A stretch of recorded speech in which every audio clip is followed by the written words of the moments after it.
Hai para pecinta film, selamat datang di One Day Film.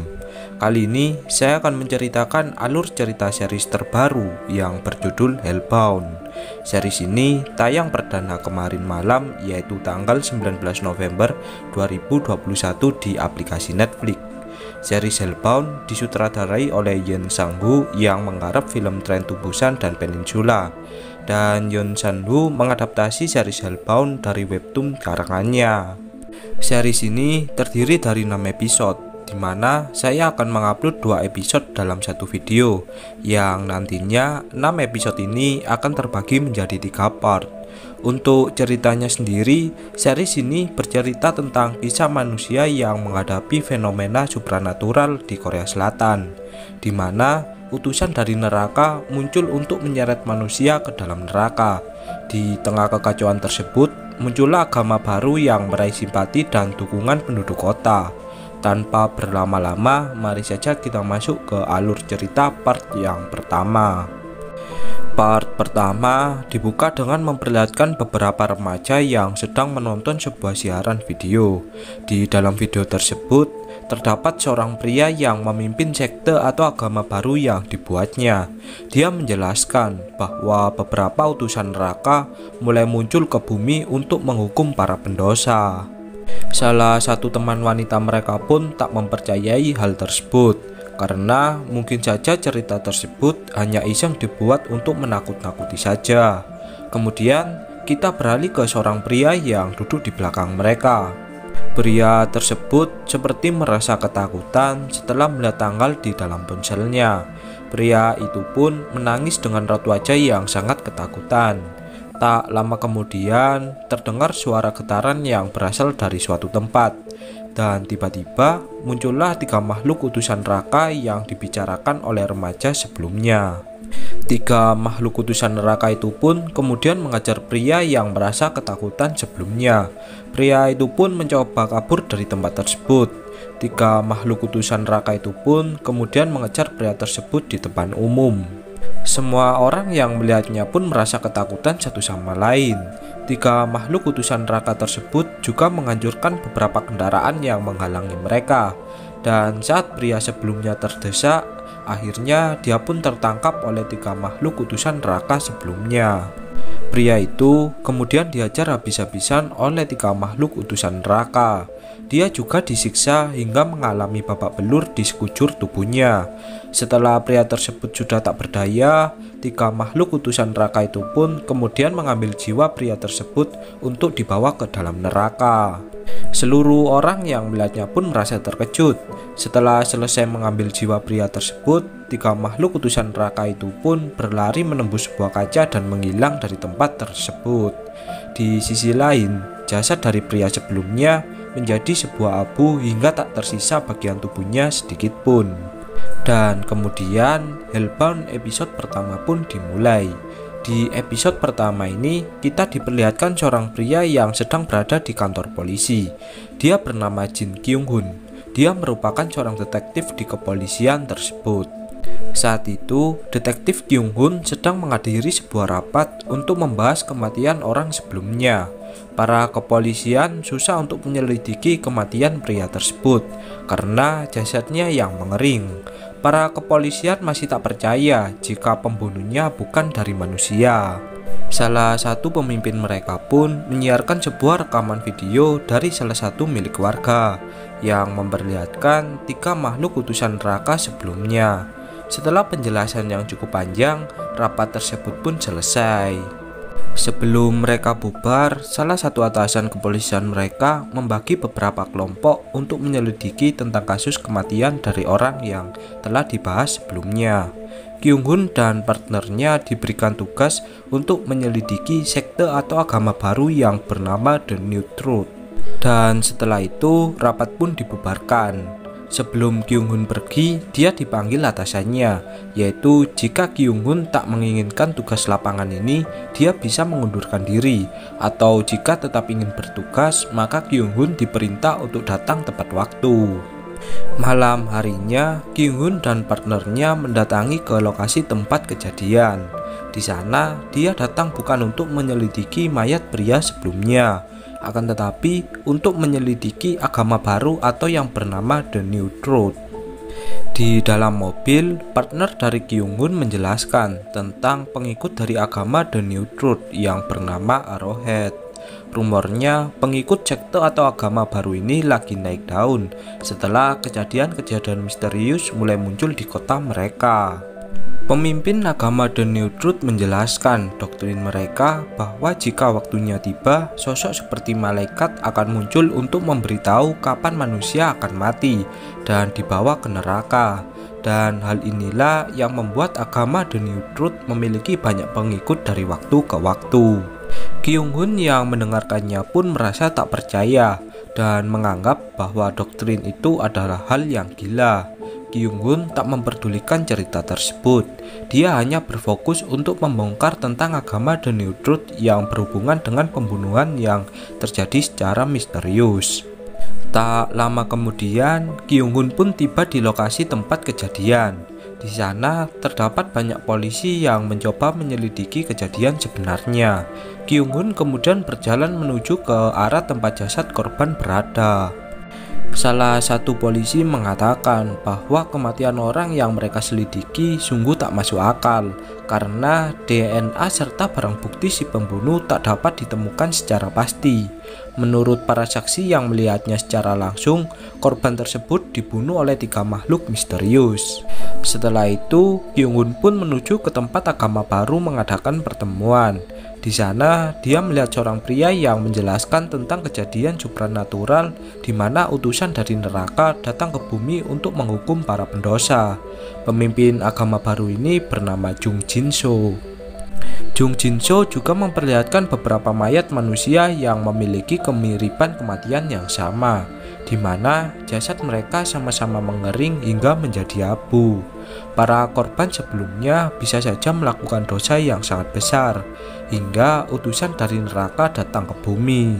Maka dari itu, Jin-soo mengajak mereka semua untuk masuk ke dalam agama baru agar bisa memulai peradaban baru.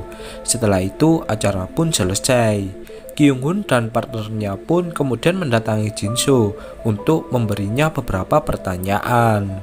Jin-soo yang sedang terburu-buru pun mengajak mereka untuk mewawancarainya sambil berjalan. Kemudian Kyung-hun tak sengaja melihat anaknya yang berada di tempat tersebut.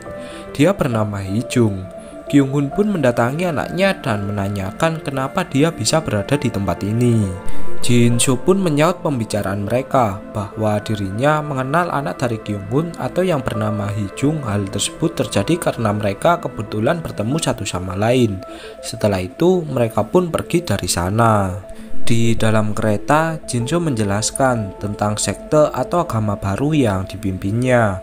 Jin-soo menjelaskan bahwa dirinya merupakan seorang religius, dan ketika Jin-soo melewati gerbang kereta, terdapat ibu-ibu yang menyapanya, dan sepertinya hampir seluruh kota tersebut mengenal seorang Jin-soo. Setelah itu, Jin-soo menceritakan tentang perjalanannya untuk menemukan sebuah arti dalam kehidupan yang dijalani manusia. Saat itu, Jin-soo berada di atas bukit. Dia melihat 3 makhluk utusan neraka yang mengambil jiwa dari seseorang. Jin-soo pun kemudian melihat jasad orang tersebut yang mengering dan berubah menjadi bentuk yang mengerikan. Dan setelah itulah dirinya menemukan arti kehidupan sebenarnya. Sebelum percakapan mereka berakhir, Jin-soo bertanya kepada Kyung-hun tentang kematian istrinya yang dibunuh oleh seseorang. Jin-soo mengatakan jika hukuman yang diberikan kepada pembunuh istri Kyung-hun juga tak sesuai. Sebab itulah Tuhan mengirim utusan neraka untuk menghakimi para pendosa. Setelah itu mereka pun berpamitan satu sama lain. Setelah pulang, Kyung-hun mendatangi anaknya atau Hee-jung yang berada di dalam kamarnya. Kyung-hun mencoba menasehati anaknya agar tak terjerumus ke dalam aliran agama baru yang dibuat oleh Jin-soo. Kemudian Kyung-hun pun mencoba mencari tahu tentang Jin-soo atau pemimpin agama baru lewat artikel-artikel di dalam internet. Kyung-hun juga terbayang-bayang dengan kematian istrinya beberapa tahun yang lalu. Kyung-hun pun flashback saat kematian istrinya dahulu. Dia merasa tak percaya jika istrinya benar-benar mati pada saat itu. Kyung-hun juga menemukan sebuah berita jika pembunuh istrinya mendapatkan pengurangan waktu tahanan yang seharusnya 10 tahun menjadi 6 tahun saja. Jelas hal ini membuat Kyung-hun merasa bahwa hukuman tersebut tak adil. Kyung-hun pun merasa sangat bersedih jika mengingat momen-momen tersebut. Kemudian kita beralih ke seorang wanita yang pulang menuju ke rumahnya. Saat tiba di rumahnya, dia disambut oleh kedua anaknya untuk merayakan ulang tahun ibu mereka. Wanita itu pun merasa sangat bahagia melihat kelakuan dari anaknya. Salah satu anaknya pun juga merekam momen tersebut. Akan tetapi, tiba-tiba muncul makhluk misterius yang mengatakan jika wanita tersebut yang bernama Park Jung-ja akan mati 5 hari lagi pada jam 3 sore. Setelah itu, kita diperlihatkan seorang pria yang melakukan live streaming untuk membahas tentang kematian yang terjadi akhir-akhir ini. Dia juga membahas kematian pria sebelumnya yang sempat viral di media-media. Orang ini mengatakan jika manusia yang memiliki dosa yang besar akan didatangi oleh makhluk utusan neraka yang akan membawa mereka pergi ke dalam neraka. Orang ini juga menyindir seorang pria yang tak mempercayai kejadian supranatural yang terjadi akhir-akhir ini. Pria ini mengatakan jika kejadian yang viral sebelumnya adalah ulah kekerasan manusia. Kemudian kita diperlihatkan video penyiksaan terhadap pria sebelumnya yang tak mempercayai kejadian supranatural yang sedang terjadi akhir-akhir ini. Dia dianiaya oleh beberapa orang karena sikapnya yang tak memiliki sifat religius. Setelah itu, live streaming pun berakhir. Lalu kita beralih ke Kyung-hun yang menuju ke kantor kepolisiannya. Di sana dia mendatangi salah satu temannya untuk meminta informasi. Kyung-hun pun kemudian diarahkan untuk menemui seorang wanita yang bernama Min Hae-jin. Dia merupakan seorang pengacara. Di sisi lain, beberapa remaja ditangkap karena tindakan mereka yang menganiaya orang di dalam video sebelumnya. Min Hae-jin sebagai pengacara orang yang dianiaya sebelumnya mencoba meminta keadilan agar pelaku dihukum seberat-beratnya. Di sisi yang berbeda, beberapa remaja yang sedang diwawancara mencoba melawan jika mereka tak bersalah. Kyung-hun kemudian memberikan kartu namanya barangkali Min Hae-jin menemukan informasi yang berhubungan tentang agama baru atau pengikutnya Arrowhead agar melaporkannya kepadanya. Dan untuk pelaku remaja sebelumnya, mereka akan dihukum sesuai peraturan yang berlaku. Di luar ruangan, Kyung-hun merasa aneh dengan kejadian yang terjadi akhir-akhir ini. Kemudian kita beralih ke Ibu Min atau pengacara sebelumnya. Di sana dia menuju ke kantornya karena ada seorang wanita yang meminta pengacara untuknya. Wanita tersebut ternyata adalah Park Jung-ja yang akan mati 5 hari lagi. Dia meminta tolong kepada pengacara Ibu Min karena sebelumnya dia menemui Jin-soo atau pemimpin agama baru untuk menyampaikan hal yang dialaminya. Jin-soo mengatakan jika dirinya akan melakukan demonstrasi dan melakukan siaran langsung saat tiba kematian Park Jung-ja. Sebagai imbalannya, dirinya akan menerima uang sebesar 3 miliar won. Dan sebab itulah dirinya menemui Ibu Min untuk membantunya menerima uang tersebut. Ibu Min pun kemudian pergi dari sana. Salah satu temannya kemudian meyakinkan Ibu Min agar mau membantu Park Jung-ja karena ini kesempatan mereka untuk mempermalukan sekte atau agama baru dari Jin-soo. Ibu Min pun kemudian berubah pikiran dan menyetujui hal tersebut. Kemudian kita lanjut ke episode kedua. Di episode kedua ini kita diperlihatkan Ibu Min yang baru saja tiba di dalam rumahnya. Dia kemudian mendatangi ibunya yang berada di salah satu kamar. Sepertinya Ibu Min hanya tinggal berdua bersama ibunya. Ibunya pun menasihati Min Hae-jin bahwa semua orang akan meninggal pada waktunya, maka dari itu Min Hae-jin diberikan amanah untuk menjalani kehidupan dengan sebaik mungkin. Di sisi lain, Park Jung-ja bersedih karena kematiannya akan tiba sebentar lagi. Di sisi yang berbeda, Jin-soo sedang melihat rekaman video dari kematian Park Jung-ja 5 hari kemudian. Jin-soo pun merasa takjub dengan rekaman video tersebut. Lalu kita beralih ke Kyung-hun yang berada di dalam kantornya. Di sana dia dihubungi oleh Ibu Min mengenai Jinsho atau agama baru. Jinsho dan pengikutnya pun berencana mendatangi Park Jung-ja untuk membuat kesepakatan. Saat di tengah jalan, dia bertemu dengan Kyung-hun bersama partnernya. Kyung-hun berencana untuk mengikuti Jinsho dalam kesepakatannya bersama Park Jung-ja, dan Jinsho pun mengizinkannya. Saat tiba di lokasi, di sana juga terdapat Ibu Min sebagai orang yang akan membantu Park Jung-ja dalam jalannya kesepakatan yang akan dilakukan. Mereka pun kemudian masuk ke dalam rumah Park Jung-ja. Di dalam rumahnya, Park Jung-ja membuatkan mereka semua minuman sebagai rasa hormatnya. Di sisi lain, kedua anak Park Jung-ja mencoba menguping percakapan dari ibu mereka. Lalu Jinsho pun memulai kesepakatannya. Uang 3 miliar won pun berhasil ditransfer ke ATM milik Park Jung-ja. Setelah itu, Jinsho juga melihat foto-foto anak dari Park Jung-ja yang masih kecil. Jinsho bertanya, kemana ayah dari anak-anaknya? Ibu Min pun memotong pembicaraan jika mereka di sini hanya untuk kesepakatan. Akan tetapi, Jinsho mengatakan jika dia ingin tahu alasan Park Jung-ja masuk ke neraka. Tiba-tiba, anak dari Park Jung-ja pun keluar dari kamarnya dan mengatakan jika ibunya tak akan masuk ke dalam neraka. Park Jung-ja kemudian mengajak anaknya masuk ke dalam kamarnya. Setelah itu, dia memohon kepada Jinsho agar tetap melanjutkan kesepakatan, sebab dirinya tak bisa memberikan apa-apa kepada anaknya selama ini. Setelah kesepakatan selesai, Jinsho pun berencana pulang kembali ke rumahnya.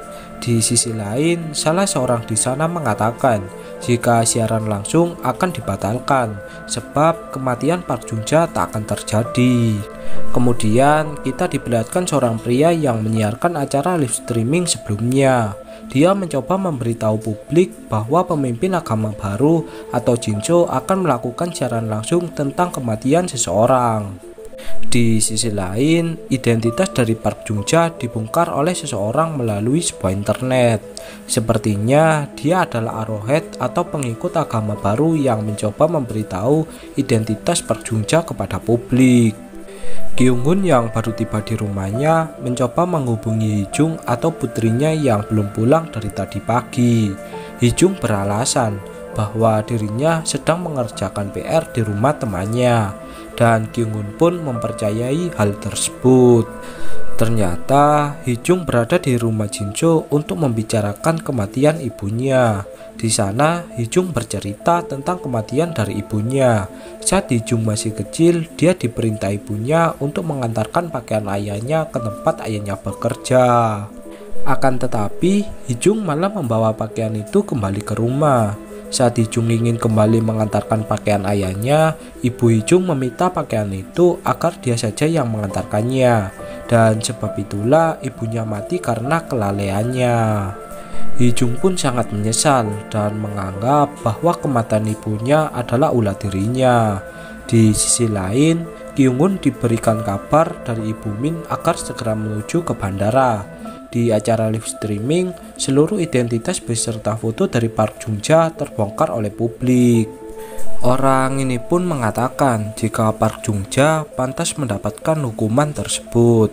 Ibu Min yang tiba di rumah Park Jung-ja segera membawa mereka untuk pergi dari sana. Ibu Min berencana membawa anak dari Park Jung-ja agar diadopsi oleh saudaranya di luar negeri. Kemudian terlihat seorang pria tua yang lagi asik meminum alkohol. Ternyata dia adalah orang yang membunuh ibu dari Hee-jung atau istri Kyung-hun. Jinsho mencoba menghasut Hee-jung karena orang tersebut dihukum secara tidak adil. Hee-jung dengan penuh emosi pun kemudian mendatangi orang tersebut dan menyetrumnya hingga tak sadarkan diri. Di sisi lain, Ibu Min dan Park Jung-ja sudah tiba di area bandara. Di sana, dia membawa anak dari Park Jung-ja untuk masuk ke dalam pesawat. Di dalam bandara, Ibu Min bertemu dengan seorang wanita yang nantinya akan mengawasi anak dari Park Jung-ja. Setelah itu, anak dari Park Jung-ja pun diajak masuk ke dalam pesawat. Di dalam pesawat, salah satu anak wanita Park Jung-ja bertanya ke kakaknya tentang kapan ibunya datang, dan kemudian kakaknya pun menangis. Setelah semuanya selesai, kini mereka tinggal menunggu acara besok pagi. Di sisi lain, Hee-jung dan Jin-soo berusaha membunuh pelaku pembunuhan dari ibu Hee-jung. Di sini mereka membunuh serta menyiksanya di dalam peti pembakaran mayat. Hee-jung yang melihatnya pun merasa sangat senang dengan kematian orang tersebut. Kini dia merasa bahwa hukuman telah impas di antara mereka berdua. Keesokan paginya, berita kematian orang tersebut tersebar di media-media. Jasad orang tersebut ditemukan di salah satu kebun seseorang. Beralih ke Kyung-hun, di sini dia dihubungi oleh atasannya untuk melihat berita terbaru. Atasannya mengatakan jika pelaku pembunuhan istrinya ditemukan tewas dengan tubuh yang mengering seperti mayat-mayat sebelumnya. Atasannya pun menyuruh Kyung-hun agar tak ikut campur dalam kasus ini. Di acara live streaming, seorang pembawa acara mencoba memberitahu berita kematian pelaku istri dari detektif polisi atau Kyung-hun yang kita kenal. Dia mengatakan jika hal ini adalah hukuman dari Tuhan untuk pelaku pembunuhan tersebut. Padahal ini adalah ulah dari Hee-jung dan Jin-soo.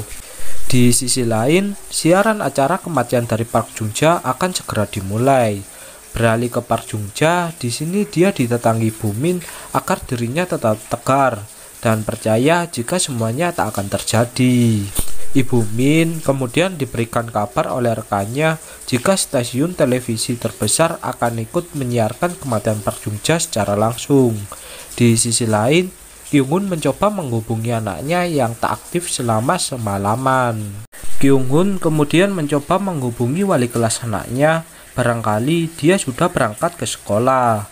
Akan tetapi, tiba-tiba dia dilempari batu oleh seseorang dari luar ruangan. Kantor kepolisian pun diserang oleh para remaja yang ingin menyelamatkan teman mereka yang ditangkap pada awal film. Kemudian kita beralih ke acara kematian dari Park Jung-ja.